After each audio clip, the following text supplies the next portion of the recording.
Vamos, entonces, soy el director del Departamento de Sagrada Escritura y como teníamos un congreso esta semana, los enviaba a todos de congreso y me quedé yo con las 2 sesiones porque me gusta hablar. No es verdad. Entiendo que pueden estar ustedes en modo reposo esta tarde. Yo normalmente lo estoy. Me he tomado 2 dedos de Nescafé antes para amarrar, que no dormirme yo. Porque el tema es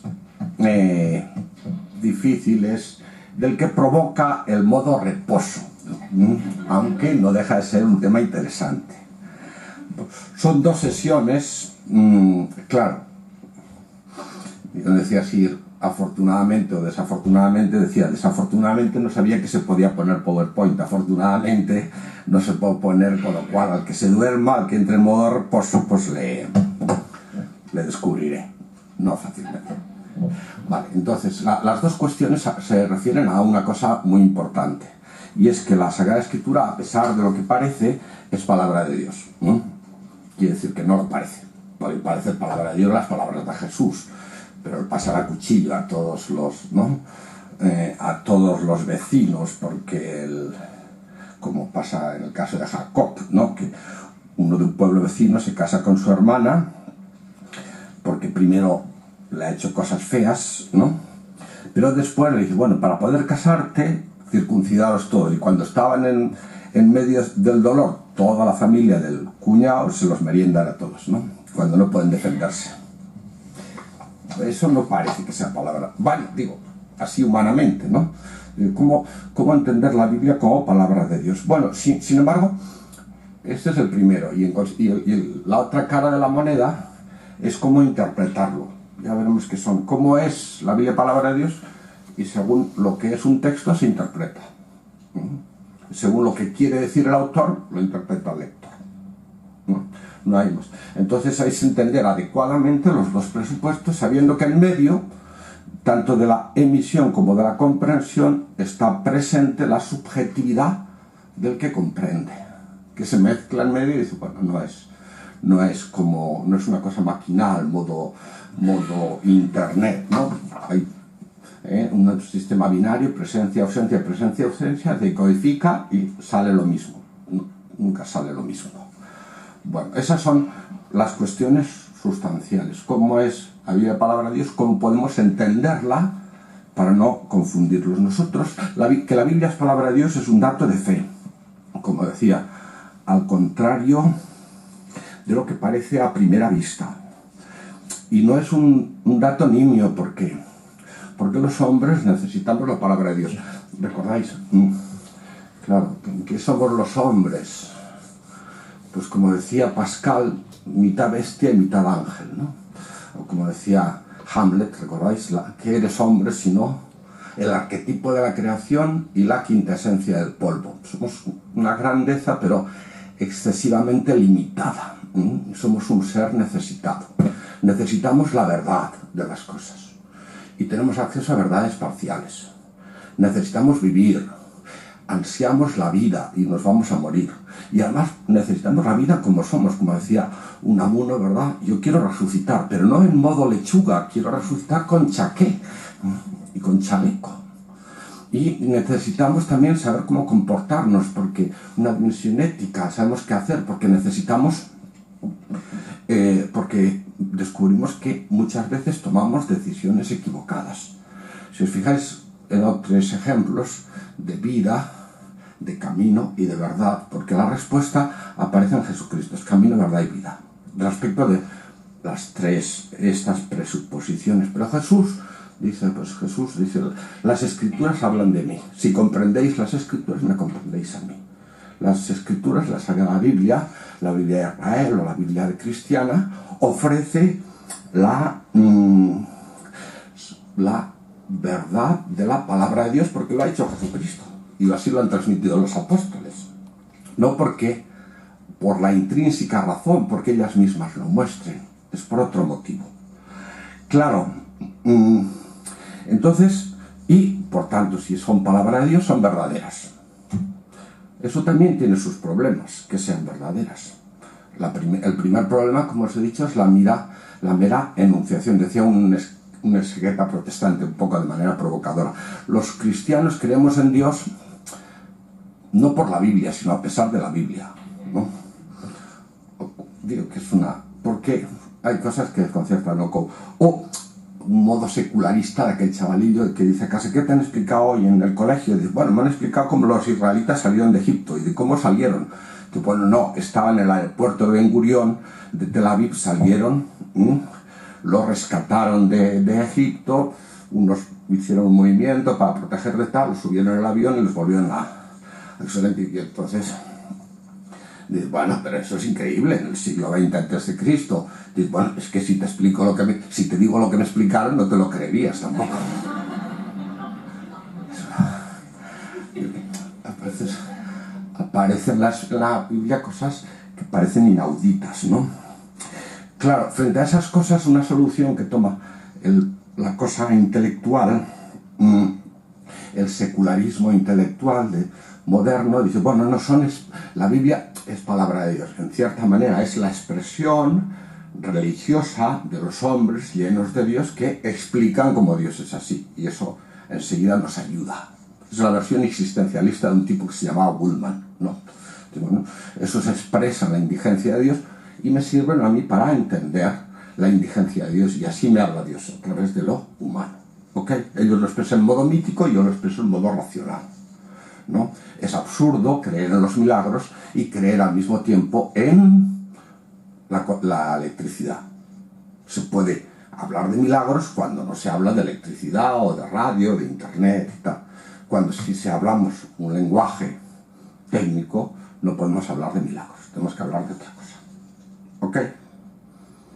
Bien. Bueno, entonces, claro, lo que hay que entender, ya voy a la parte construes, lo que hay que entender es que donde está el problema está la solución. El problema está en que la Biblia es o demasiado divino o demasiado humana. Y la solución está en que la Biblia es completamente divina y completamente humana. La divina tiene lo bueno y lo humano las debilidades. No, todo es, como es divino y humano, todo tiene las dos cosas. Pero hay que ver cómo. ¿Ok? Esa es la cuestión. Yo me enrollaré hasta las 4:30. A las 4:30, o 35, porque empezó a 5. Hay 35, José Luis o quien sea me dice: se acabó el rollo, para la siguiente clase hablamos un poco, ¿no? Lo que me interesa a mí es preguntar. Lo que me interesa a mí no es preguntar, es ponérselo difícil, que si habla usted solo está demasiado fácil. Bueno, la cuestión está porque es plenamente divino y plenamente humano. Os voy a poner un ejemplo, que es el ejemplo bíblico y que tenéis en el texto que han mandado, que es de Iberum, el capítulo 3 de Iberum, en el punto número 13, el último párrafo de la segunda folla, que es la analogía de la palabra de la Biblia con el misterio de la encarnación. El misterio de la encarnación, que expresa cómo Jesús es verdadero Dios y verdadero hombre. Dios y hombre. Claro, para decir esto, que es verdadero Dios y verdadero hombre, lo que decimos es que si Dios era Dios, era antes de la existencia terrena, si era verdaderamente Dios, significa que en un momento determinado se encarnó. Entonces, ¿cómo expresa eso el Nuevo Testamento? El Nuevo Testamento tiene grandes dificultades para expresar que Jesús es Dios. ¿Por qué? Porque viven en un monoteísmo. Dios es solo Dios, los de los vecinos son payasos. Tienen ojos y no ven, tienen oídos y no entienden, pero hombre, y no oyen, ¿no? Entonces es un pleno monoteísmo. ¿Qué hacen entonces? Pues recurren a circunloquios. Fijaos que dice Colosenses 2, 9, 10. Porque en él, en Cristo, habita toda la plenitud de la divinidad corporalmente. Y porque él, que es cabeza de todo principado de potestad, habéis alcanzado la plenitud. Dice, pues parece como un hombre, pero a ver, la plenitud de lo divino vive en él. Y además es cabeza, es decir, de él dependen cualquier tipo de potestad que tenga cualquier otro. Los ángeles, los que os ayuden, etc. Es hombre, pero ahí vive la divinidad. No que sea Dios. O esta otra que la cita el Papa Benedicto XVI, el prólogo de Jesús de Nazaret, que dice, bueno, esto es un texto hebreo, más bien arameo, antes de la forma griega, como se pensaba, hasta que se han encontrado formas, que es de Filipenses 2, 5 siguientes. Le dice San Pablo a los filipenses, citando un himno anterior, porque lo presenta como ejemplo de humildad. Es decir, habla del dogma para hablarlo de humildad, ¿no? No es tipo, no sé, mirad qué grande es Dios, ¿no? Pues, o como diría el de Bilbao, mirad qué humilde, qué humilde es Dios que pudiendo nacer en Bilbao, nace en Belén, ¿no? Me da un mapa mundi de Bilbao. Pero él dice, tener los mismos sentimientos de Cristo Jesús, del cual, siendo de condición divina, teniendo forma divina, y utiliza la palabra morfé. La morfé es la esencia, esto es un librillo, nada, no es papel. Morfé, constitutivo, no es carne, no es carne. Teniendo forma divina, no consideró como presa codiciable ser igual a Dios, es decir, no lo tuvo como una cosa que hubiese conseguido por su esfuerzo, ya lo tenía, dice, sino que se anonadó, dice, ekenosen, dice, pues sí, literalmente, perdón, la morfés, estoy diciendo palabras griegas, no son tacos, ¿no? Es que no sé, sino que lo que se llama la kenosis, se vació a sí mismo, lo chupó todo, ¿no? Chupó todo lo que tenía Dios y lo llenó. Y tomó la forma de siervo y lo llenó en forma, no de hombre, sino de siervo, es dulo, servidor, de ser para los demás. Hecho semejante a los hombres. Y mostrándose igual que los hombres. Mostrarse aquí es una palabra griega que dice esquema. La forma externa, no la morfé, la constituyente, la forma externa, es decir, se constituyó servidor y apareció por tanto como hombre. Y por eso se humilló a sí mismo, haciéndose obediente hasta la muerte de cruz, por lo cual Dios lo exaltó al que había resultado de eso, al que se había vaciado y se había hecho servo, que era el verbo, pero como se había vaciado, ya era hombre.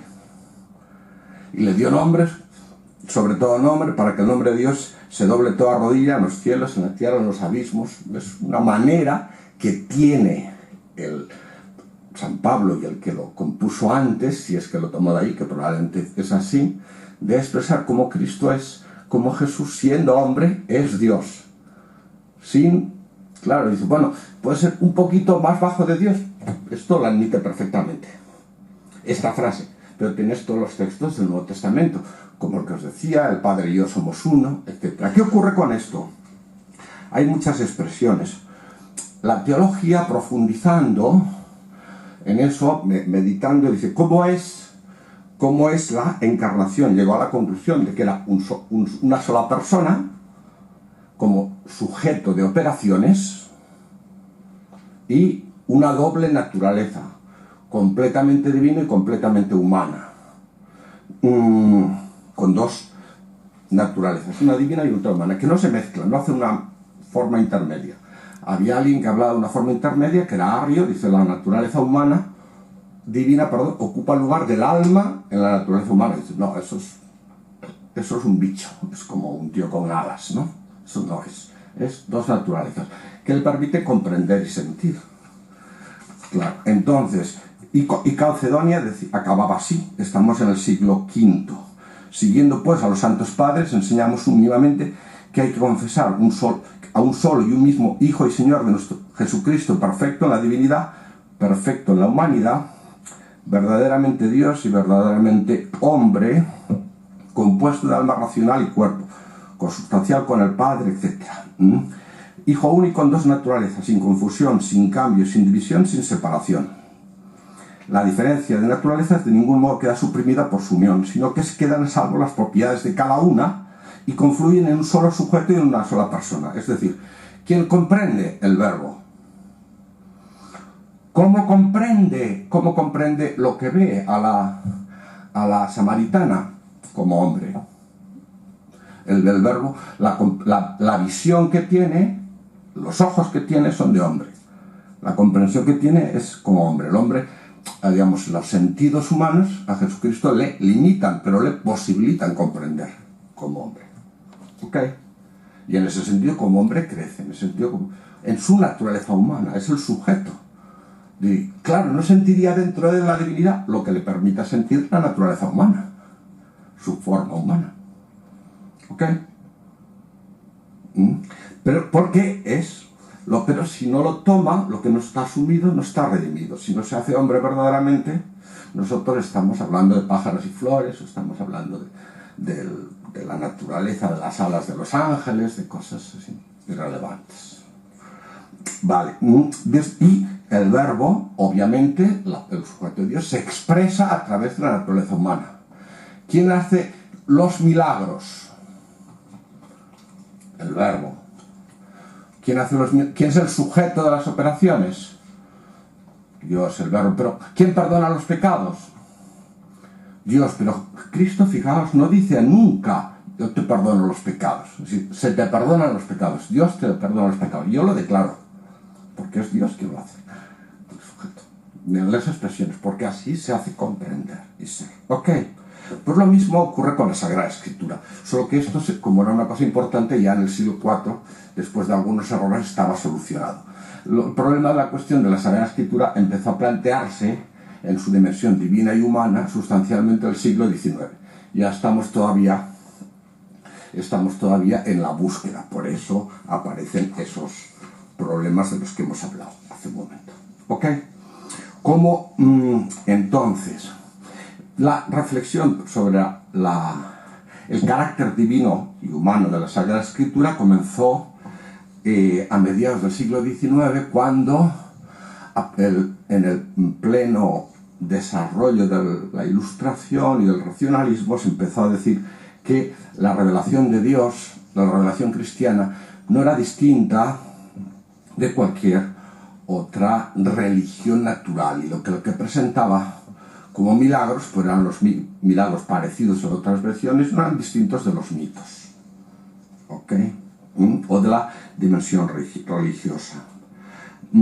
Entonces, en esas condiciones, la respuesta del magisterio que está en el Vaticano I fue afirmar que Dios se ha mostrado a los hombres de dos maneras, a través de la creación y a través de la revelación. A través de la creación se le puede conocer a través de la razón. Lo que hay de cognoscible se puede conocer a través de la razón, que no está podrida. Así puede conocer que Dios es grande, que Dios es origen, que Dios es creador, que Dios es bello. ¿Ok? Y a través de la revelación que Dios ha hecho se le puede conocer más sobrenaturalmente, con la ayuda de la fe. ¿Ok? También no solo conocer a Dios, sino conocerse a sí mismo. Y en concreto, decía, a propósito de los libros sagrados que se decía que narraban fábulas, lo que dijo el Vaticano I es lo que dice la segunda frase de Dei Verbum número 11, que es el primer párrafo del folio que os he dado yo, la segunda frase. Dice, la Santa Madre Iglesia, según la fe apostólica, tiene por santos y canónicos a los libros enteros del Antiguo y Nuevo Testamento con todas sus partes, porque escritos bajo la inspiración del Espíritu Santo, tienen a Dios como autor y como tales se le han configurado a la misma Iglesia. Claro, entonces, ¿qué es lo que ocurrió aquí? Esta definición contiene los elementos principales de cómo se constituye la Sagrada Escritura. ¿Por qué los libros son sagrados y canónicos? Porque Dios es su autor, y es su autor porque los ha inspirado a través del Espíritu Santo. La inspiración ha hecho que Dios, ha constituido a Dios autor de los libros. ¿Ok? ¿Qué ocurrió? Que como estaba en el contexto de la revelación, se entendió de manera paralela la revelación y la Sagrada Escritura. Dice, Dios se ha revelado sobrenaturalmente. Es más, ha ha revelado a los hombres los decretos eternos de su voluntad. Eso utiliza la palabra, decreta. Entonces, si Dios es autor de la revelación, que es constituida por decretos, se pensó que la Escritura, Dios es autor, y los libros sagrados constituyen los decretos de Dios, no en forma de decretos, pero sí en forma de narraciones, pero que todos son palabras de Dios, que vienen de Dios, que lo ha hecho a través de la inspiración de los autores sagrados. ¿Ok? Así apareció la definición. Claro, esta definición es parcial, pero salva lo esencial, salva que Dios es autor de los libros sagrados, aunque deja muchos libros, perdón, me he saltado una cosa que es importante. Dios es el autor de la revelación y autor de la Biblia. Los libros son palabras de Dios en palabras humanas. Por tanto, aquí, esto es todo mío, los textos claros, que son acordes con todo lo que la revelación manifiesta, los textos bíblicos claros, con todo lo que la revelación manifiesta, especialmente a través de lo que manifiesta Cristo, expresan limitada pero acertadamente la palabra de Dios. Los textos difícilmente acordes con la revelación, los textos difíciles, pues simplemente manifiestan además la resistencia de los hagiógrafos al Espíritu Santo. El tipo era bestia y ya está, ¿qué le vamos a hacer? Era muy bestia, pero ¿qué le vamos a hacer? Entonces, eso salva lo esencial, que son divinos y humanos, pero tiene sus problemas, deja muchos hilos sueltos, porque al final aparecen como revelación de Dios tanto unos como otros, tanto los pasajes difíciles como los otros. ¿Y cómo lo sé yo? Porque lo determino después. Hombre, sí, hay una graduación en torno a Cristo, pero ahí tiene sus dificultades. ¿Qué hizo? Y entonces, en esa reflexión dura aproximadamente desde 1900 hasta 1950, 60, y en el Vaticano II, en Dei Verbum, que es lo que aparece ya en todo el catecismo de la Iglesia Católica, por ejemplo, ya no se menciona esta definición del Vaticano I, ya se modificó, ya se matizó, y es donde estamos ahora más o menos. Se matizó de diversas maneras. Primero, Dei Verbum, que la tendréis que leer porque es fabulosa, es una obra maestra, aunque tuvo sus dificultades para salir. Fue el primer documento que se empezó en el Vaticano II y el penúltimo de los que se aprobó, y casi de casualidad, pero por el camino fue haciéndose poco a poco más preciso. Entonces, ¿qué hizo el Vaticano II? Estoy resumiendo una cosa que dijo la encíclica Fides et Ratio de Juan Pablo II, en el primer capítulo. Lo que hizo fue hacer una nueva descripción de la revelación. La revelación de Dios, lo que Dios manifiesta, así aparece en el capítulo primero, no son decretos. La revelación de Dios, en realidad, él dice, bueno, no es propiamente una revelación, porque en el Antiguo Testamento tampoco aparece nunca a veces revelación, o Jesucristo tampoco aparece como que revele cosas, sino que la revelación propiamente es la dimensión manifestativa de la salvación que ha hecho Dios. Por tanto, la creación es revelación, porque Dios al crearnos dice que nos quiere, si no nos hubiera odiado. Cualquier elemento de esperanza es revelación, pero la finalidad es salvar. Jesucristo es la revelación de Dios, pero Jesucristo lo que hace no es ir revelando, sino encarnarse, mostrarse para salvarnos. Claro, al hacerlo, revela. Como es Dios, como es los hombres, tal como decía San Bernardo o San León Magno, dice que tú le importas a Dios, dice, mira al Belén y entonces descubrirás lo que vales pecadamente de Dios. Si lo miras, descubres lo que vales. ¿Se entiende? Era la expresión. La revelación viene determinada como un salir Dios al encuentro de los hombres, manifestarse con hechos y palabras, los hechos salvadores y las palabras que lo explican, también las palabras que mandan cosas, ¿no? A través de los profetas, a través de la ley, etc. Y en una historia articulada que tiene su final en Jesucristo, mediador y plenitud de toda la revelación. Si no hay final, lo demás no vale. Eso es como el Barça que gana, va primero a la Liga y el último domingo va y pierde y ya estás, se acabó todo. Por un puntito, No, es broma. Bueno, entonces Jesucristo es mediador y plenitud de la salvación. Él lo resume todo. Vale, y entonces, cuando el Vaticano I distingue eso, no habla de los libros sagrados. No habla de libros sagrados. Me quedan 4 miserables minutos. No habla de libros sagrados, porque los libros no forman parte de la revelación de Dios. Dios no se revela mediante libros. Dios le dice a Moisés, habla, tío. Y habla. O le dice las cosas a Moisés y Moisés las escribe. Hay una vez que las escribe Dios, y escribe las tablas, pero va Moisés y rompe las tablas porque se cabrea. La siguiente ya escribe Moisés. No tenemos ninguna cosa escrita por Dios. Bueno, sí, le dice a Jeremías, mira, esto, háblalo, pero cómetelo. Entonces se lo come y perdón, Ezequiel, y después habla. Pero no. Dios no habla por libros. Esos son los apocalípticos. ¿Ok? Dios habla de otra forma. Entonces, ¿qué son? Entonces, la revelación son hechos de palabras, pero no libros articulados en torno a Cristo, explicado por los apóstoles. Era un poco más complicado, pero eso ya para las preguntas. ¿Ok? Entonces, ¿dónde están los libros? Dice, bueno, los libros aparecen en el capítulo 2. Los libros, como otras tradiciones no escritas, son instrumentos de la transmisión de la revelación. Es decir, Dios habla o se lo sugiera a Isaías. Isaías proclama. Pero después Isaías o un discípulo de Isaías dice, bueno, esto es interesante, y lo copia, y lo escribe. Esos son los escrituras sagradas. Desde un primer momento son mera testimonio de la revelación. Al ser testimonio la transmite. Transmite lo revelado, pero ella misma no es revelación. ¿Ok? No es palabra de Dios. Es una copia, una respuesta a la palabra de Dios.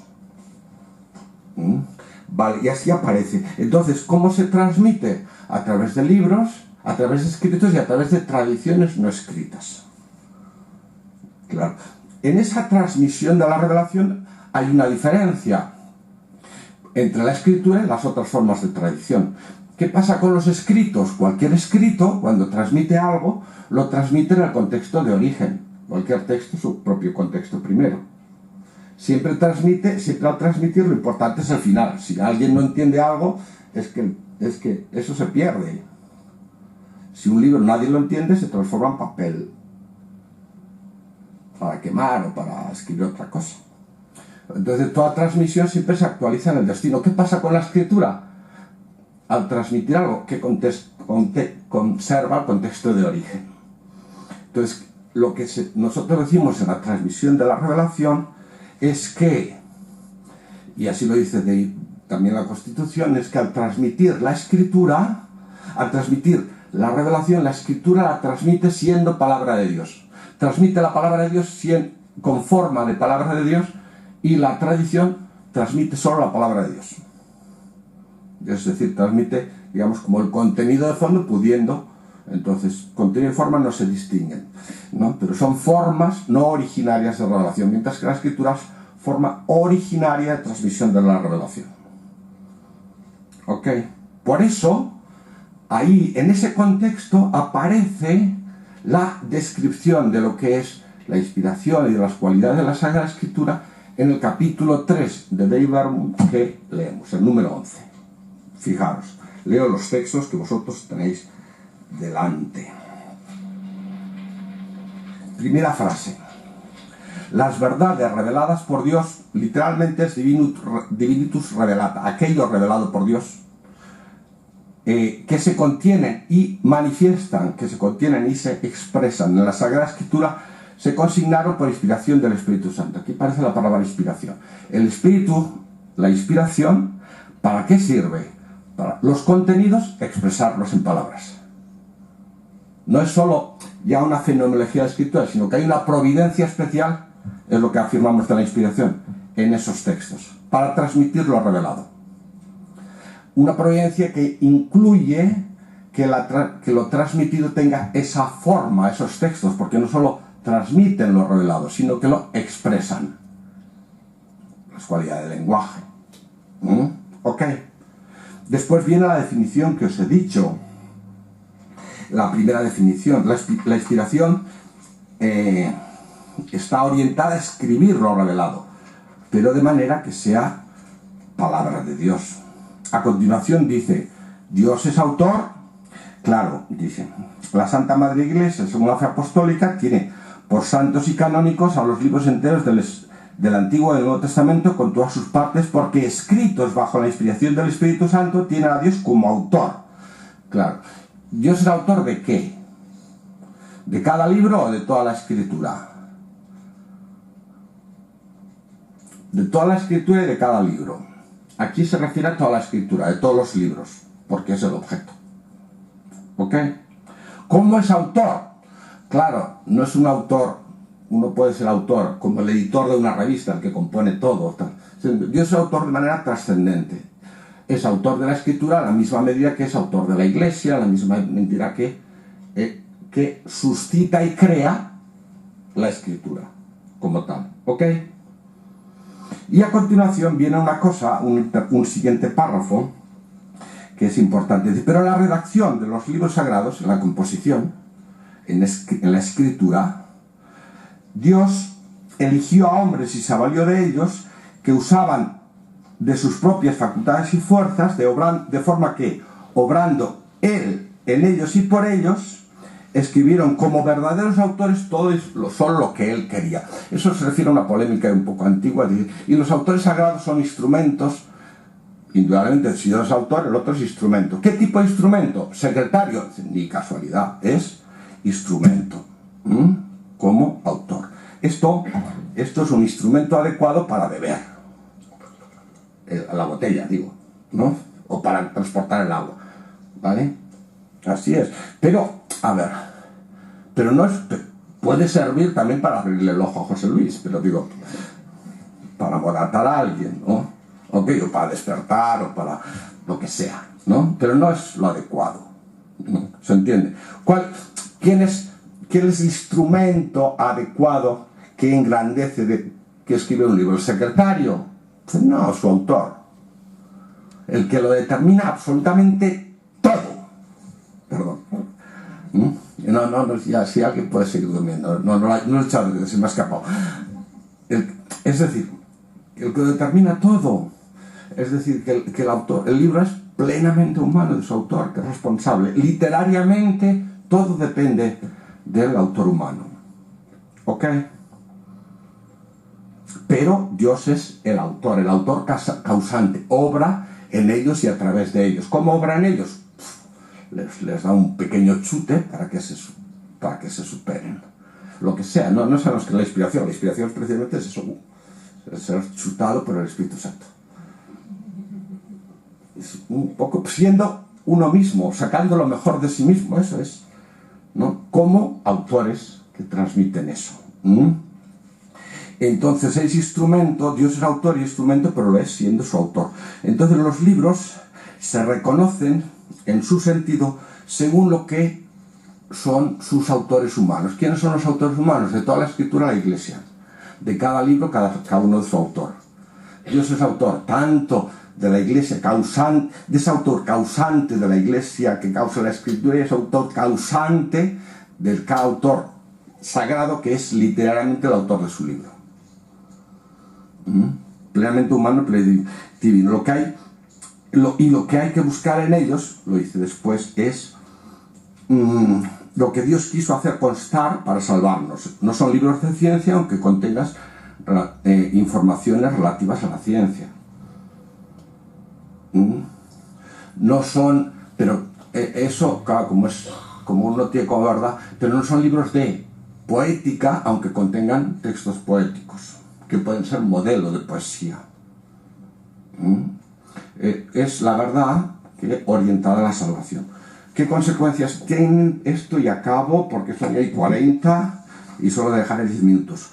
Cada libro está inspirado para transmitir lo revelado, pero no es en sí mismo revelación. Cada libro. Esto es especialmente claro en los libros del Antiguo Testamento, pero también en el Nuevo. El libro es un testimonio de una realidad distinta. ¿Ok? Toda la Biblia es testimonio de una revelación que es Cristo, pero no es nunca la realidad de que se habla. Es toda la Escritura en su totalidad y expresando a Cristo, según lo proclamado por los por los apóstoles la que es palabra de Dios dirigida a la Iglesia. Dicho de otra forma, o dicho negativamente, el Evangelio de San Juan, separado del resto de la Biblia, no es palabra de Dios.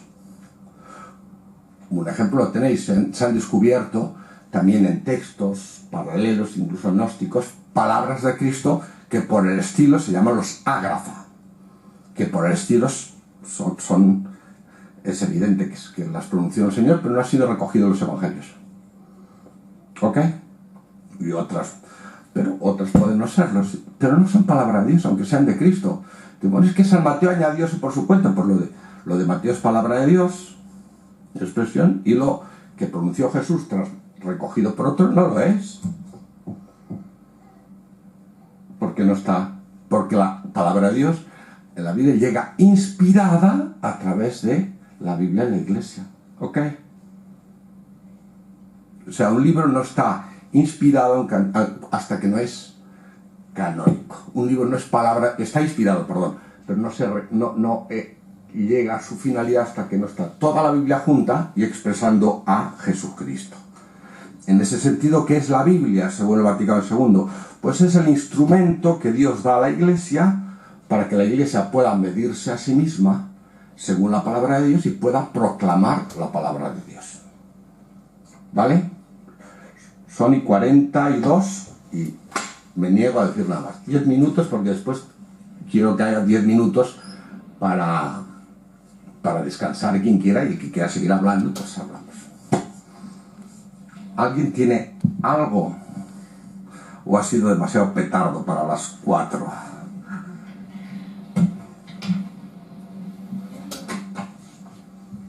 Ahí tienes un micrófono. Hola. Hola. Siempre que llega Navidad me entra una duda. Yo creo haber llegado a 2 soluciones a mi duda, pero es que cuando llega Navidad hablamos de que nació el niño Jesús en el portal de Belén, pero no nació un niño, lo que nació fue un bebé. Pero nosotros hablamos siempre del niño, pero era un bebé. Entonces, las respuestas que yo me daba a mí misma es que la tradición no ha llegado a través de hombre, de varón, y que no distingue no tiene la sensibilidad para distinguir entre lo que es un niño y un bebé. Esa es una. Y otra, de que no exista un término apropiado en aquella época para diferenciar lo que es un niño de un bebé. Yo creo que dice pais, no, necesitaría verlo. Dice, Dios a luz a su hijo, a María, y le llamó por nombre Jesús, perdón. Pero vamos, dice hijo, no dice ni siquiera niño. Voy a ver si después, bueno, eso te lo contesto luego, ¿vale? Porque, me parece que se desvía un poco de la cosa general, pero no me importa, y necesito consultarlo en el texto griego, aunque Carmen de eso te podría decir infinitamente más, que está ahí. A ver si me pilla. No. Ella sí sabe. Bueno, pero luego te contesto esa expresión, pero yo no sé, no tiene esa preocupación de distinguir semánticamente. Les preocupa más lo que te decía yo, que dando siervo. Lo que pasa que siervo significa a veces también hijo y siervo. Se utiliza para las dos expresiones, entonces juegan más con ese sentido. Las palabras relativas a la filiación juegan más con el sentido de hijo y de siervo, que distinguen entre niño, adolescente, efebo, hombre. No están excesivamente orientados ahí. Eso era. ¿Habías otra cosa? No, era eso solo. Perdón. Dime. Después te contesto más si quieres. Quería preguntar si, a medida que se va conociendo mejor la Sagrada Escritura, lo que Dios ha revelado a través de la Biblia, puede ser que la Iglesia, a través de esa profundización del estudio, consigne o diga a través del tiempo nuevos dogmas de fe, otras verdades, ¿O ya está toda la verdad de Dios dicha por la Iglesia en base al conocimiento de la Sagrada Escritura? Vale. Vamos a ver, está dicho todo objetivamente por parte de Dios. Como decía San Juan de la Cruz, comentando el pasaje de la transfiguración, decía, pues sí, con mi palabra ya te lo he dicho todo, no queda nada por decir. Sí que queda mucho más para comprender. Es decir, porque Dios, si es verdad, si es la verdad, tiene que dar respuesta a todas las cosas, también a las que nosotros ni siquiera nos hemos planteado. Por tanto, sí habrá más dogmas de fe. Sí. Dogma es una palabra griega que significa verdad, ¿eh? Lo que ocurre que a veces se utiliza en un sentido restrictivo. Entonces, lo que dice la expresión dogma, es decir, es que el contenido de la fe, que a lo mejor en la Biblia está expresado en la realidad, tiene una forma. En el sentido, se ha expresado en una dirección concreta, en una forma literaria concreta, narrativa, poética, etc. Con el paso del tiempo, lo que decía del dogma cristológico, teniendo en cuenta las nociones de persona que se inventa para poder definir eso, la de Trinidad, y naturaleza, que era la usía, que era un término griego, teniendo en cuenta esas nociones que parecen claras, habría que decir que la encarnación es esto. ¿Se entiende? O sea, que a medida que se plantea un problema, se buscan las soluciones y en ese sentido se encuentran. Y los dogmas van apareciendo con el tiempo. El ejemplo más típico respecto del dogma cristiano es el de la Inmaculada Concepción, ¿no? ¿Qué pasa con el dogma de la Inmaculada? Que soluciona muchas cosas, más de las que aparece, que era el dogma de fe. En la tradición griega la Virgen se le llamaba Panagia, pan totalmente santa, pasa pan, ¿no? Totalmente santa, agios, agiógrafo santo, ¿no? Totalmente santa. En la tradición más hispánica, por ejemplo, Inmaculada, latina. Pero no estaba definido eso. Santo Tomás no creía en la Inmaculada. Creía que la Virgen tenía pecado original. ¿Por qué? Porque si no se monta el pollo. Si la Virgen no tiene pecado original, no es hombre. Porque todos los hombres nacen con pecado original. Si no es hombre, tampoco Jesucristo es. Ya hemos montado el pollo, ¿dónde está la redención? Un momento, vamos a quedaros tranquilos con su pecado, a lo mejor lo tuvo una milésima de segundo, pero armemos pollo, que está, hasta que encontró una fórmula a través de Escorto y tal, que fue preservada, y entonces definió la Inmaculada Concepción, para describir aquello que la tradición expresaba en la forma de Panagia o Inmaculada, pero que no afectaba, porque claro, el momento que decía no tiene pecado original, bueno, ya la hemos montado, ¿no? No es, quiere decir que no es plenamente humana. Si no es plenamente humana, tampoco lo es Cristo. Entonces, montamos, ok. Y la Asunción es lo mismo. De bueno, si Cristo, como no tiene pecado original, no tiene corrupción, fue transformado. La Virgen, si es inmaculada, si no se le aplicó, que se le aplicó, pero fue redimida con anterioridad, entonces al morir fue transformada. Y entonces, de ahí es la Asunción. Cumplido el curso de su visita terrestre, fue asumida al cielo. Recorrió como primera discípula todo el camino de Cristo. A ese dogma, en 1956, aunque sea desviándome a otra cosa, contestaron algunos teólogos, sobre todo en Centro Europa, pero no al dogma, sino a la oportunidad de hablar del dogma. ¿Para qué queremos definir más dogmas? Que los protestantes se nos van a poner nerviosos.